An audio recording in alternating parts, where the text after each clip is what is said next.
이번 영상에서는 제가 어떤 탈모 치료를 추천하는지 또 추천하지 않는지 자세한 이유랑 같이 알려드릴 거예요. 탈모 치료 시술이라고 하면 피부 도포부터 MTS 또 주사 치료까지 여러 가지 약물을 두피나 모낭으로 주입하는 방법들이 거의 대부분인데, 이 중에서 주사 치료가 제일 효과적으로 많이 이용되고 있어요. 어떤 주사제가 가장 유의미한 탈모 치료 효과가 있는지, 비용 대비 투자할 만한 가치가 있는지 잘 따져봐야겠죠.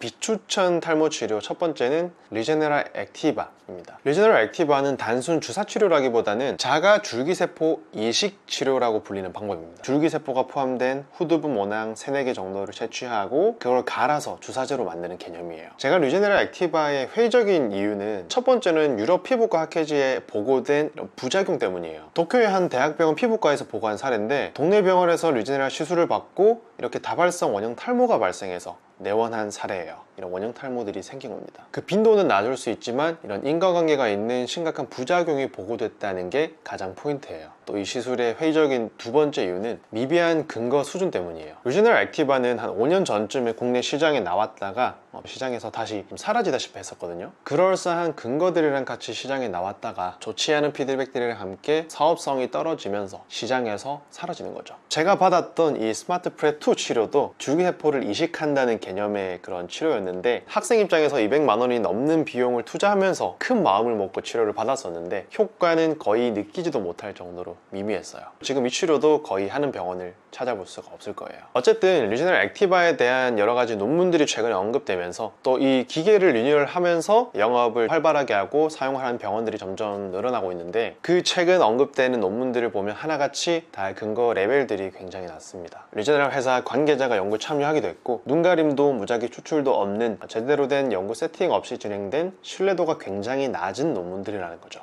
이 치료로 또는 이 기계로 매출을 올리는 사람들인 만큼, 이해관계가 얽힌 만큼 이런 제대로 된 연구 세팅이 없으면 바이어스가 잔뜩 들어갈 가능성이 너무나 다분해요. 그래서 중립에 있는 대부분의 의사들은 유의미하게 보지도 않을 그런 페이퍼예요. 회의적인 이유 세 번째는 최소 6개월에서 1년, 결과를 보기까지 기간이 굉장히 길다는 거예요. 내가 자연 회복이 된 건지, 그 사이에 받았던 다른 치료, 다른 약물이나 다른 방법들로 개선이 된 건지 판단을 하기가 어려워져요. 변인이 통제가 안 된다는 거죠. 그래서 이론적으로는 의미가 있는 치료가 맞지만 그 비용을 지불할 만큼 데이터도 메리트도 부족해 보인다. 그래서 저라면 받지 않을 것 같고요. 두 번째 비추천 치료는 엑소좀입니다. 줄기세포 배양액 중 가장 작은 타입의 소포체를 엑소좀이라고 하는데, 여러 성장인자와 신호전달 물질들이 포함되어 있어요. 세포 재생 효과를 볼 수 있지 않을까 해서 피부나 두피에 사용되기도 하는데, 사실 엑소좀은 의약품이 아닌 화장품으로 분류되기 때문에 다른 의약품들이랑 비교하기는 조금 애매하긴 해요. 그리고 이런 리뷰 논문을 보면 엑소좀을 탈모 치료에 쓰는 것은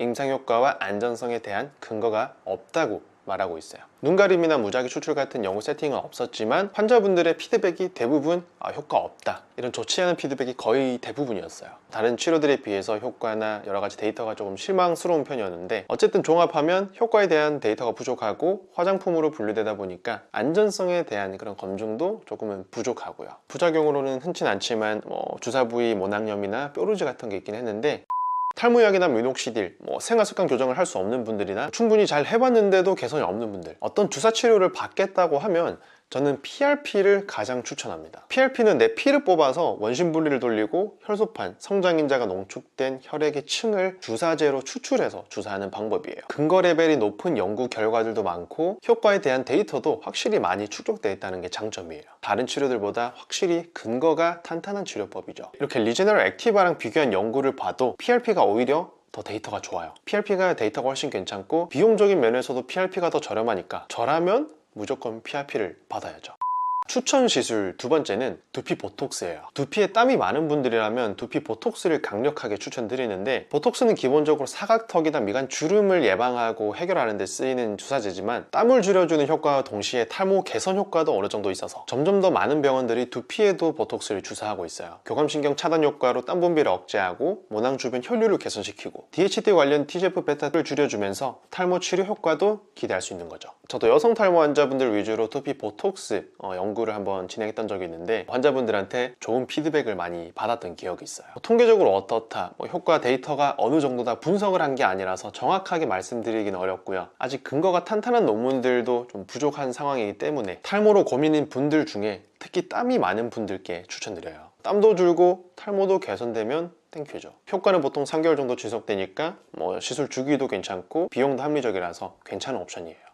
어쨌든 탈모는 의료보험이 적용되지 않는 비보험 영역이기 때문에 근거가 탄탄하지 않은 여러 가지 시술들이 특히 많이 사용되는 분야예요. 그 가격도 병원이 정하기 나름이고요. 그래서 현명한 치료 플랜을 위해서는 어떤 치료가 가장 근거가 탄탄한지, 비용 대비 효과 데이터는 어떤지, 또 부작용은 어떤 게 있을 수 있는지 잘 살펴보셔야 한다는 거예요. 오늘 영상도 잘 참고하셔서 치료 플랜에 도움이 되셨으면 좋겠고요. 저는 다음 영상에서 또 인사드릴게요. 감사합니다.